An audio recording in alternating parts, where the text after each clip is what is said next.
Un scandale judiciaire d'une ampleur inédite ébranle les fondements de la République française. Patrick Balkany, figure emblématique de la droite traditionnelle et ancien maire de Levallois-Perret, vient d'écoper d'une condamnation historique 10 ans d'inéligibilité et 5 ans de prison ferme pour fraude fiscale et blanchiment d'argent.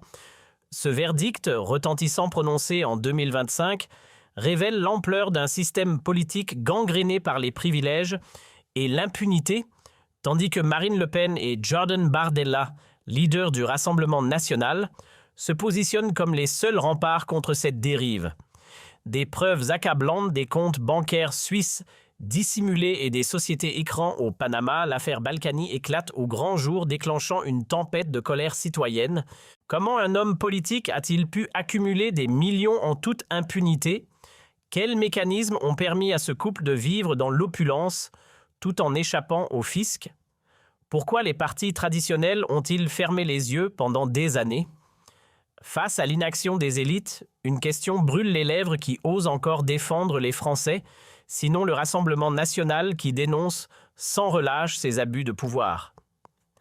La confiance des Français dans leurs dirigeants n'a jamais été aussi faible. Depuis les dernières élections, le paysage politique se fracture entre une droite discréditée par ses propres scandales, une gauche divisée et incapable de proposer des solutions concrètes, et le Rassemblement national qui capitalise sur la colère populaire.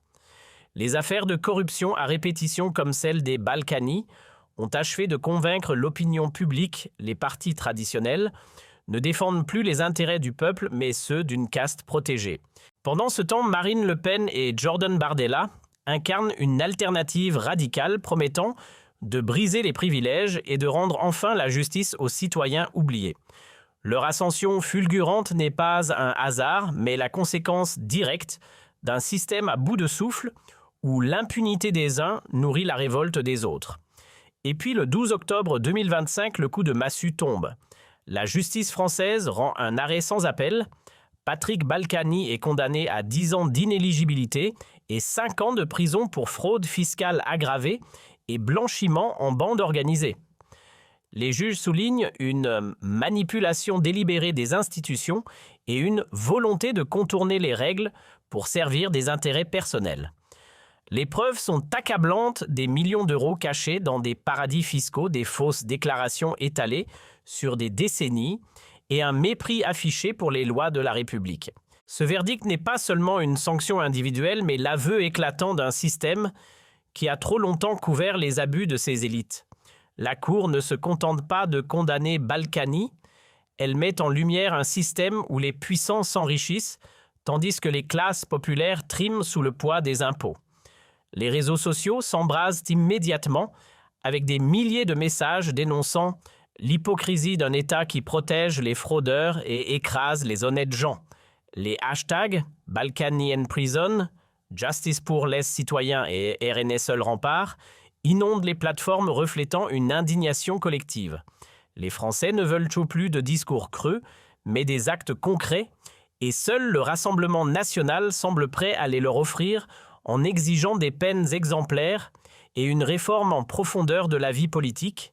Des voix influentes montent au créneau pour dénoncer l'injustice. L'économiste Thomas Guénolé fustige sur Twitter « Balkany symbolise tout ce qui pourrit notre démocratie des élites » qui se croient au-dessus des lois tandis que les classes moyennes étouffent sous les prélèvements obligatoires.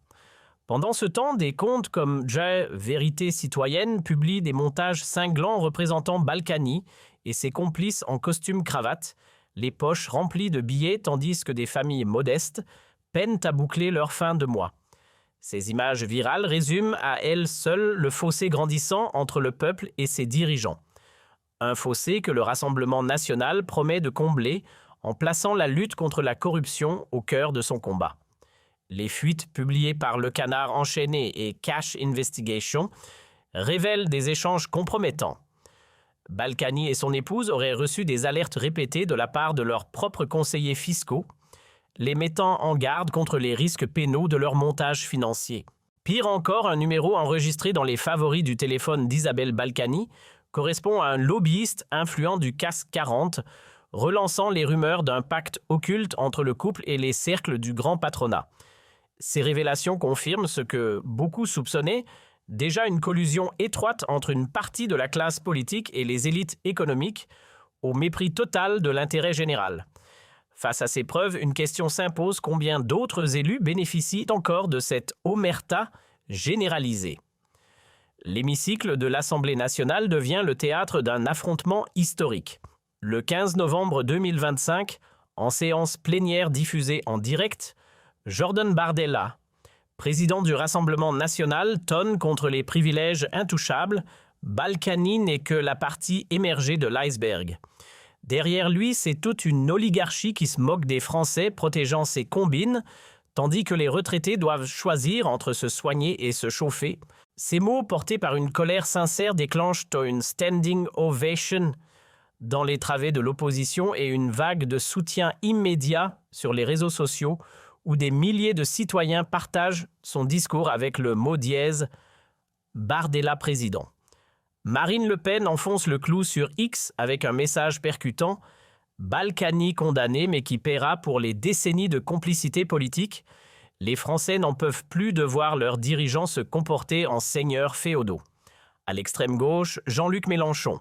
Bien que souvent en désaccord avec le RN, renchérit: ce n'est pas une affaire isolée, c'est un système, et réclame une commission d'enquête parlementaire pour faire toute la lumière sur les liens troubles entre les élites et les paradis fiscaux. Même les modérés commencent à admettre que le Rassemblement national est le seul parti à oser briser l'omerta. Au sein même des Républicains, des voix dissidentes s'élèvent. Des figures comme Éric Ciotti, bien que prudentes, reconnaissent en privé que l'affaire Balkany a discrédité toute une génération de responsables politiques. Certains députés, sous couvert d'anonymat, avouent leur embarras. Comment défendre un système où des élus cumulent mandats, privilèges et impunité, alors que nos électeurs réclament du sang neuf? La fracture au sein de la droite traditionnelle n'a jamais été aussi visible, et les dissidents commencent à regarder du côté du Rassemblement national, seul parti à incarner une rupture radicale avec les pratiques du passé. Les révélations ne s'arrêtent pas là. Des documents internes, bien que non encore certifiés, laissent entendre que les plus hauts responsables des Républicains étaient informés des fraudes de Balkany dès 2018, mais ont étouffé l'affaire pour éviter un scandale en pleine campagne électorale. Un compte anonyme « Justice pour » tous balancent sur X. Ils savaient tout, mais ont préféré protéger leur clan plutôt que la République. Ces accusations, si elles se confirment, pourraient déclencher une crise sans précédent au sein de la droite déjà fragilisée par des années de trahison et de promesses non tenues. Sur les forums comme « Je veux savoir », des témoignages déchirants se multiplient. Une infirmière de nuit raconte: « Mon père, ouvrier à la retraite, a cotisé toute sa vie pour toucher une pension de misère, tandis que des hommes comme Balkany volent des millions sans jamais rendre de compte. » Où est la justice? Ces récits partagés des milliers de fois illustrent le fossé grandissant entre une France qui se lève tôt et une élite qui ne connaît ni limite ni remords. Chaque mot résonne comme un coup de massue contre un système à bout de souffle. La CGT et Solidaires lancent un mot d'ordre clair: grève générale jusqu'à ce que justice soit faite. Dès l'aube, des cortèges monstres déferlent dans les rues de Paris-Bordeaux, et Lille brandissant des banderoles, Balkany en prison, les complices aussi. Les images des affrontements avec les forces de l'ordre diffusées en boucle sur les réseaux rappellent les grandes révoltes sociales de 2018. Cette fois, la colère ne vise pas seulement un homme, mais tout un système qui a trop longtemps protégé les siens. L'affaire Balkany dépasse largement le cadre d'un simple scandale financier. Elle révèle une crise de confiance profonde envers une classe dirigeante coupée des réalités. Les Français écrasés par la hausse des prix, l'insécurité grandissante et le déclin des services publics ne supportent plus de voir leurs dirigeants vivre dans l'opulence tout en leur demandant toujours plus de sacrifices. Sur les réseaux, le mot dièse, l'équitrol, ils nous prennent pour des idiots, résume parfaitement l'humeur du pays où l'on réclame non plus des promesses, mais des actes concrets pour rétablir l'équité. Pendant ce temps, l'économie française vacille sous le poids d'une dette abyssale et d'une compétitivité en chute libre. Des géants comme Airbus ou Total Energies, autrefois fers de lance de l'industrie nationale, peinent à rivaliser avec leurs concurrents asiatiques et américains. Les agences de notation menacent de dégrader la note de la France, tandis que les investisseurs étrangers se détournent d'un pays miné par les scandales et l'instabilité politique. Dans ce contexte, le Rassemblement national se présente comme la seule force capable de redonner une vision claire et ambitieuse à une nation en perte de vitesse. Sur les réseaux sociaux, les hashtags « les Balkany complices » et « rendre les millions » trussent les tendances portées par des personnalités comme Gilbert Collard ou Éric Zemmour, qui appellent à des rassemblements géants devant l'Assemblée nationale.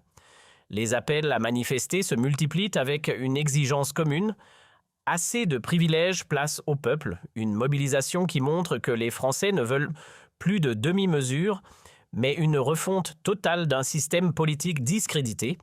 Sur le plateau de Face à l'info, la journaliste Laurence Ferrari interroge sans détour: comment les Républicains peuvent-ils encore se présenter comme le parti de l'ordre alors qu'ils ont couvert des années de fraude et de trahison? Sa question posée avec une fermeté rare résonne comme un écho au débat houleux qui agite les médias depuis des semaines. Face à l'ampleur du scandale même, les commentateurs les plus modérés reconnaissent que le Rassemblement national est le seul à proposer une alternative crédible. Pourquoi les Républicains ont-ils toléré si longtemps les agissements de Balkany? Certains analystes évoquent une stratégie de survie politique où la protection des siens prime sur l'éthique pour éviter un effondrement du parti. D'autres, comme l'économiste Jacques Sapir, pointent du doigt une dépendance malsaine au financement occulte des grands groupes qui dictent leurs conditions en échange d'un traitement de faveur. Une chose est sûre, ce système de corruption généralisée a fini par exploser au grand jour et les Français ne sont plus prêts à fermer les yeux. Des comptes influents comme Vérité cachée dénoncent sans détour: les Républicains ont sacrifié la République sur l'autel des lobbies, échangeant des passe-droits fiscaux contre des soutiens électoraux. Les citoyens, eux, réclament des comptes qui a touché de l'argent sous la table. Pourquoi les alertes ont-elles été ignorées? Et surtout, comment restaurer la confiance dans des institutions gangrenées par la collusion entre pouvoir et argent? Face à ces questions, le silence des responsables ne fait qu'alimenter la colère. Des rumeurs persistantes circulent sur les réseaux évoquant des pressions exercées par les milieux bancaires suisses pour étouffer l'affaire Balkany en échange d'avantageux contrats publics. Si ces allégations se confirment, les répercussions pourraient être dévastatrices non seulement pour les Républicains, mais pour l'ensemble de la classe politique française, déjà fragilisée par des années de scandales. Les citoyens excédés réclament une enquête indépendante pour faire toute la lumière sur ces pratiques opaques. À l'Assemblée nationale, le Rassemblement national et la France insoumise unissent leurs forces pour déposer une motion de censure contre le gouvernement, accusé de complicité passive dans le scandale Balkany. Même au sein de la majorité présidentielle, des voix s'élèvent pour réclamer des têtes afin de sauver ce qui peut encore l'être d'une crédibilité en lambeaux. La fracture au sein des institutions n'a jamais été aussi visible. La méfiance envers les élites politiques atteint des niveaux records, avec des sondages révélant que moins d'un Français sur 5 accorde encore sa confiance aux institutions. Dans ce climat explosif, une question brûle les lèvres: les Républicains sacrifieront-ils Balkany pour tenter de sauver leur parti, ou continueront-ils à le protéger au risque de s'enfoncer davantage dans le discrédit? Cette crise sans précédent pourrait-elle précipiter la chute du gouvernement ou pire encore déclencher une refonte totale du paysage politique français? L'affaire Balkany ne se résume pas à un simple scandale financier. Elle incarne l'arrogance d'un système qui a trop longtemps ignoré les souffrances du peuple. Marine Le Pen, dans une déclaration cinglante sur X, résume l'état d'esprit général: les Républicains et leurs complices ont trahi la confiance des Français. Il est temps de leur retirer le pouvoir pour le rendre à ceux qui en sont les véritables détenteurs, les citoyens. Un message qui résonne comme un appel à la mobilisation générale. Jordan Bardella lance un appel solennel à une révolution pacifique mais déterminée à la fois dans les urnes et dans la rue. Nous sommes à un moment charnière de notre histoire, déclare-t-il, où chaque voix compte pour briser les chaînes de la corruption et reconstruire une république digne de ce nom. Les documents accablants, les violations flagrantes des règles et la révolte grandissante des Français doivent servir de déclic. La vérité et la justice ne sont plus des options mais des exigences absolues. Pourquoi les républicains ont-ils fermé les yeux sur les fraudes de Balkany pendant des années, qui bénéficient réellement de ce système corrompu? Pourquoi sacrifier l'intérêt général sur l'autel des privilèges? Partout en France, des milliers de voix s'élèvent sur les réseaux sociaux, dans les cortèges et sur les places publiques. Ce n'est plus une simple crise de confiance, mais un soulèvement populaire contre une caste qui a confisqué le pouvoir et méprisé les aspirations du peuple. La France refuse désormais d'être une monarchie déguisée en démocratie. Pour notre pays, pour nos enfants, pour l'honneur de la République, exigeons la lumière. Il est temps que ces trahisons cessent, que ces complots éclatent au grand jour. Unissons-nous pour briser le mur du silence et imposer une transparence totale. Ce combat ne fait que commencer et chaque citoyen a un rôle à jouer. Ensemble, changeons le cours de l'histoire et redonnons à la France la dignité qu'elle mérite.